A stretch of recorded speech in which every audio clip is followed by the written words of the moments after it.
ইছান ফিন একাডেমীলৈ আৰু এটা নতুন ভিডিঅ'লৈকে স্বাগতম। আজি আমি এনালাইচিছ কৰিম অহাকালি মানে 10 মাৰ্চৰ কাৰণে। ইয়াৰ আগৰ ভিডিঅ'টোত আমি এটা কথা জনাইছিলোঁ যে মাৰ্কেটে এটা ৰেঞ্জৰ ট্ৰেড কৰিব। চ' এটা আমি এইটোৱে ডিচিজন লোৱা আছিল যে মাৰ্কেটে যদি এৰাউণ্ড 650 মান পায় তেনেহ'লে তাত আমি শ্বৰ্ট কৰিম আৰু লোৱাৰ লেভেল হৈছে আপোনাৰ 400 এইটো 435 মান তেনেকুৱা। চ' মাৰ্কেটে ওপৰৰ লেভেলৰ পৰা তলত আহিছে। চ' মাৰ্কেট জেনেৰেলি যোৱা ট্ৰেডিং ছেশ্যনত এইটো ৰেঞ্জতে আছিল, খুলিছিল আপোনাৰ অলপ ওপৰত, তাৰপিছত আপ ডাউন কৰি পেলাই গোটেই দিনটো এৰাউণ্ড 536 মানতে আছে। চ'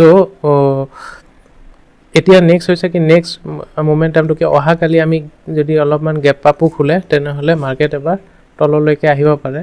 চ' এৰাউণ্ড 450 বা 460 এইমানত যাব পাৰে, কাৰণ ৰিলায়েন্স বহুত ওপৰত আছে। চ' ৰিলায়েন্সত প্ৰফিট বুকিং আহিলে প্ৰথম ইনিচিয়েলি ৰিলায়েন্সত প্ৰফিট বুকিং আহিব, তাৰ কাৰণে মাৰ্কেট বোধহয় তলত আহিব পাৰে আৰু তাৰপিছত ছেকেণ্ড হাফত আকৌ আমাৰ 500ৰ আছপাছত যাব লাগে। চ' এনেকুৱা এটা ভাবি থৈছোঁ, এনেকুৱা হ'ব লাগে, কাৰণ মাৰ্কেটত এতিয়া ইণ্ডেক্স লেভেলত একো মুভমেণ্ট নাহে, যি আহিব গোটেইখিনি ষ্টক ৱাইজে আহিব। ৰিলায়েন্স অলৰেডি দুদিন 3% অলমষ্ট 6% মুভমেণ্ট দিছে। চ' সেইটো ডাঙৰ এটা, গতিকে আমি ষ্টক ৱাইজ আমি দেখা পাম। আৰু এটা আছিল বাজাজ অটোত আমি কৈছিলোঁ যে ইণ্ডেক্সৰ পৰা গুচি পেলাই বাজাজ অটোৰ পজিশ্যন বনাইছিলোঁ। চ' ইনফেক্ট অপশ্যন বনাইছিলোঁ। চ' সেই অপশ্যনটোতে আমি 50% প্ৰফিট পাইছোঁ। মানে কেতিয়াবা অপশ্যন কৰোঁ সেইটো যদি চব বস্তু মিলি যায় বা মাৰ্কেটখন ৰিড কৰোঁতে সুবিধা হয় তেনেহ'লে কেতিয়াবা এই ট্ৰেড কৰা যায়। চ' সেইটো ভাল ৰিটাৰ্ণ আহিল। যোনে আমাৰ ভিডিঅ' চাই পেলাই অলপমান শিকিছে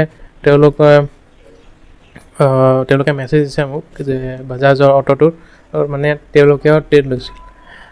চ' তেনেকুৱাই কিছুমান আমি ৰিকমেণ্ডেশ্যনটো নহয় এইবিলাক, আমি কেতিয়াবা কিছুমান শ্বেয়াৰ দেখা পাওঁ বা মাৰ্কেটখন ৰিডিং কৰিলে অলপমান গম পোৱা যায় বোলে এইটো এনেকুৱা হ'ব পাৰে। চ' তাৰ ভিত্তিত আমি পজিশ্যন কিছুমান লওঁ। এতিয়া নেক্সট হৈছে কি নেক্সট কিন্তু এটা মিড কেপত অলপমান চেল অফ আহিছে। চ' এইটো মিড কেপৰ যিটো চেল অফ আহিছে এইটো আৰু অহাকালিও অলপমান আহিব পাৰে, মোৰ বোধহয় 11,000 মানত আহিব পাৰে। চ' ইয়াৰ পৰা আকৌ ৰিকভাৰী ল'ব লাগে, বাট কালি অলপমান লং চাইডত অলপমান প্ৰফিট বুকিং বা অলপমান ৰিট্ৰেচমেণ্ট আহিব পাৰে মাৰ্কেটত। চ' এইখিনিয়ে, বেছি ভিডিঅ' দিব লগা নাই, কাৰণ এইখন মাৰ্কেটত এটলিষ্ট এইটো সপ্তাহ অলপমান ৰেঞ্জ বাউণ্ড হ'ব। সেইটোৱে, থেংক ইউ।